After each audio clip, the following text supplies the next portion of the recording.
एक रात को एक हस्बैंड वाइफ सो रहे होते हैं, तभी एक पैरासाइट आकर उस आदमी के कान में घुस जाता है। थोड़ी देर के लिए वह आदमी तड़पता है, लेकिन फिर कुछ ही पल शांत हो जाता है। वहीं दूसरी तरफ हम देखते हैं कि एक और पैरासाइट सिंची नाम के लड़के के रूम में आकर उसके कान में घुसने की कोशिश करता है, लेकिन उस लड़के ने कान में ईयरफोन लगा रखे थे, इसीलिए अब वो पैरासाइट नाक के जरिए अंदर जाने लगता है। तभी सिंची उसे देखता है और घबराकर उसे दूर झटक देता है। सिंची डरते हुए एक बुक के जरिए उसे मारने की कोशिश करता है, लेकिन वो पैरासाइट उसके हाथ पर काटकर उसके हाथ के अंदर घुस जाता है। तभी सिंची घबराकर एक केबल से अपने हाथ को बांधकर उसे बीच में ही रोक देता है। सिंची की आवाज सुनकर उसकी मॉम वहां आ जाती है। सिंची उनसे कहता है कि उसके हाथ में कोई कीड़ा घुस गया है, लेकिन वो पास आकर उसके एक हाथ से उसका दूसरा हाथ छुड़ा देती है और फिर देखती हैं तो यहाँ उन्हें कोई कीड़ा नहीं दिखता। सिंची भी चौंक जाता है कि आखिर वो कीड़ा कहाँ गायब हो गया। अब अगली सुबह सिंची जब ब्रेकफास्ट कर रहा होता है तो उसे अपने राइट हैंड यानी कि जिस हाथ में वो पैरासाइट घुसा था उसके हाथ में अजीब सा महसूस होने लगता है। इसके बाद सीन शिफ्ट होता है और हम उसी आदमी को देखते हैं जिसके कान में कल रात को वो पैरासाइट घुस गया था। वो आदमी अब अजीब सा बिहेव करने लग गया था। वो अपनी वाइफ के पास जाता है और अपनी वाइफ को देखते ही उसका मुंह एक बड़े से क्रिएचर के मुंह में बदल जाता है, जिसके अंदर से कई सारे आंखें बाहर आ रही थी। इससे पहले कि उसकी वाइफ कुछ समझ पाती, वो आदमी अपनी वाइफ को खा जाता है। इसका मतलब अब वो आदमी पूरी तरह से एक पैरासाइट बन चुका था। दूसरी तरफ हम सिंची को देखते हैं जो ब्रेकफास्ट करने के बाद अपनी दोस्त सटोमी के साथ स्कूल जा रहा था, लेकिन आज उसका बिहेवियर थोड़ा बदला हुआ सा था और उसके राइट हैंड पर उसका कोई भी कंट्रोल नहीं था। वो सटोमी को गलत जगह छू देता है, जिसकी वजह से सटोमी उससे गुस्सा होकर वहां से चली जाती है। इसके बाद क्लास में पढ़ते हुए उसकी इरेजर नीचे गिर जाती है और जब उसे उठाने के लिए हाथ आगे बढ़ाता है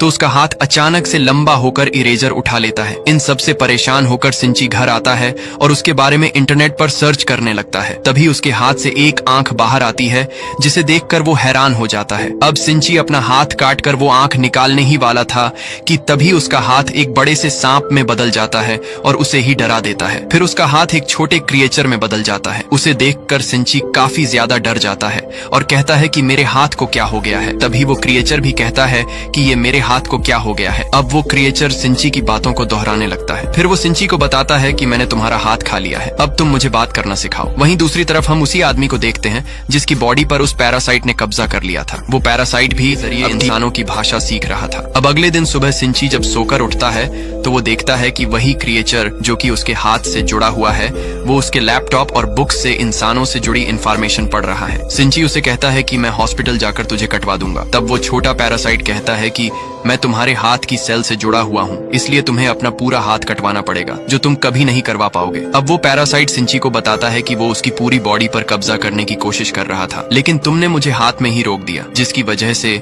मैं केवल तुम्हारे हाथ पर ही कब्जा कर पाया और अब हम दोनों एक दूसरे से जुड़ चुके हैं। ये क्रिएचर कहता है कि तुम मेरे दोस्त हो और मैं अपने होस्ट के बगैर कुछ भी नहीं कर सकता। फिर वो कहता है कि तुम मुझे मिगी बुला सकते हो। अब मिगी सिंची के जरिए स्कूल में कई सारे बुक्स पढ़ता है और इंसानों के बारे में और भी ज्यादा जानने की कोशिश करता है। वो स्टूडेंट्स को फाइटिंग प्रैक्टिस करते हुए भी देखता है और वो सिर्फ उन्हें देखकर ही फाइटिंग स्किल्स सीख लेता है। अब इसके बाद हम पेंटिंग क्लास में सिंची को देखते हैं जो कि अब काम कर रहा था। तभी सटोमी यहाँ आती है और उसे कहती है कि अगर तूने फिर से वो सब किया ना तो मैं तेरी जान ले लूंगी। फिर वो सिंची की पेंटिंग देखती है और फिर वहां से चली जाती है। अब स्कूल के बाद सिंची रात में जब नहा रहा होता है तभी मिगी कहता है कि मुझे तुम्हारी बॉडी को इन्वेस्टिगेट करना है। मिगी सिंची की पूरी बॉडी को देखने लगता है। अब मिगी और सिंची में अच्छी दोस्ती हो गई होती है और मिगी अब उसको कोई भी नुकसान नहीं पहुंचाता। लेकिन इसी शहर में कई सारे और पैरासाइट हैं जो लोगों की बॉडी पर भी कब्जा करके लोगों को मार कर खा रहे थे। ये खबर पूरे शहर में फैल जाती है, लेकिन किसी भी आम इंसान को यह पता नहीं होता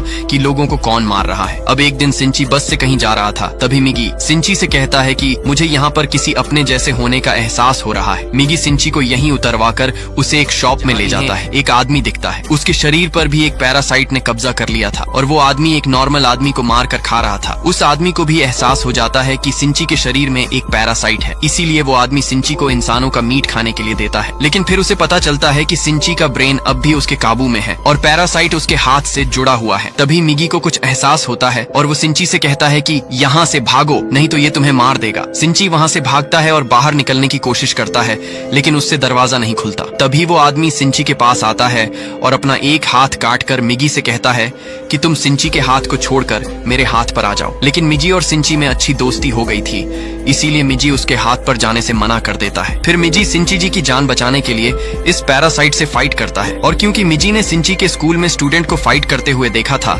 इसलिए वो उसी टेक्निक का इस्तेमाल करके इस पैरासाइट के ब्रेन और बॉडी को अलग कर देता है, जिससे वो पैरासाइट वहीं मर जाता है। इसके बाद वो वहां से निकल जाता है।